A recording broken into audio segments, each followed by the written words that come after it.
Hello， 大家好，我们今天来到新的一天了。看我身后，樱花超漂亮的。今天一大早，我们先去咖啡店吧。现在樱花可能说差不多38，我自己戴着口罩，不然的话可能可以嗅得到花的味道。那大家看后面，看后面那条街已经开始了。大家，我们今天来到了这边，就是 KBS。就大家熟悉的韩剧啊，那些综艺节目都是在这边播放。现在这个就是他们的鱿鱼沟公园，就带大家先走走看。大家，昨天我们去做医美了，是先做纹眉。看我的眉毛，好深哦，有点像蜡笔小新。可是我觉得没有纹的特别好啊，因为我觉得我右边还是有点歪。对哦，是这样，它就往上翘，就感觉左右不会很对称。你们觉得呢？而且颜色很深，听说要等几天后颜色才会开始淡下来。什么？几天后再让大家看看它的成效怎么样？鱿鱼沟这边是他们的市中心，咖啡店真的不多。我找很辛苦，终于找到一家，所以我们今天去探店吧。这是 Island Park， 很像是一个公寓，很多吃的好的咖啡店在哪里？其实建议大家还是用 Naver， 因为这里谷歌地图很像不怎么好用 ，Naver 会比较准确一些。大家要走一圈，终于找到，原来是在我起步点，我竟然绕了一圈在后面。对，大家，我们终于来了，终于找到这个地方，就是全色黑，连我自己本身都穿。我点的就是他们的招牌3把招牌，第一个是那个小咖啡，应该是很浓的咖啡，而另外一个呢，上面就撒了一些粉。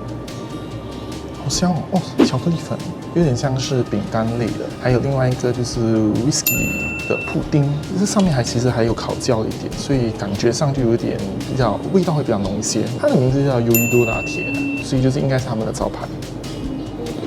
咖啡的话其实还挺顺滑，奶味也不会很重，加上因为有饼干的关系，所以其实它的那个口感方面的话会比较有层次。下一个来到，或者是它的，应该是它的 espresso， 就超浓的咖啡。大家你看，小小一杯，可是它味道很浓，其实很香，有点像阿拉比卡的那个豆。所以大家喝完那些饮料后，我们来试一下，就是它甜点，就是它的那个威士忌，它的布丁是在这边。谢谢大家，成功自己一个人去探店。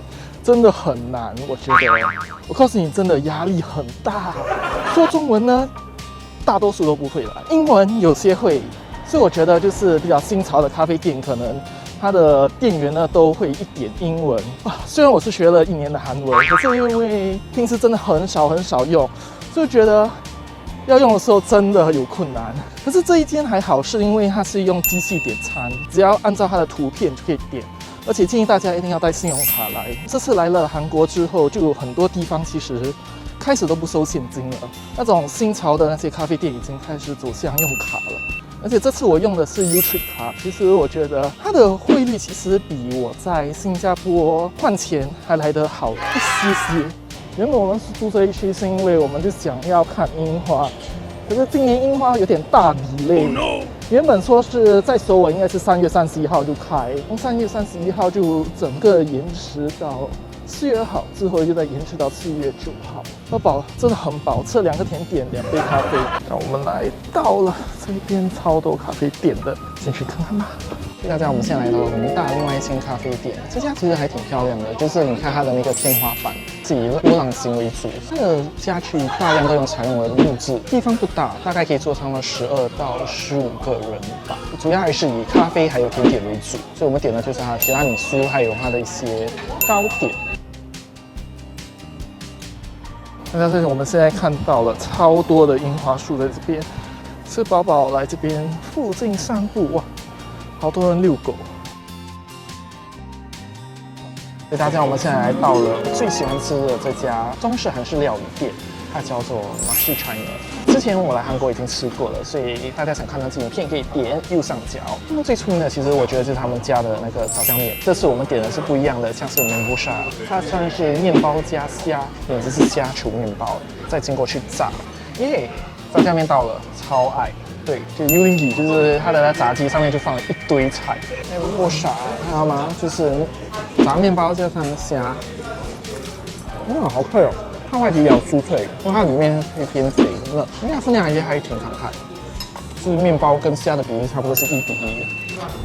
点了它的那个辣椒，它辣椒是那种泰式辣椒，它甜辣酱。影片就到了一个段落咯，喜欢这个影片就在下面按赞、订阅、分享、留言，或者是追踪我的 Facebook 和 Instagram 查看我的最新动态。好，下次见，拜拜。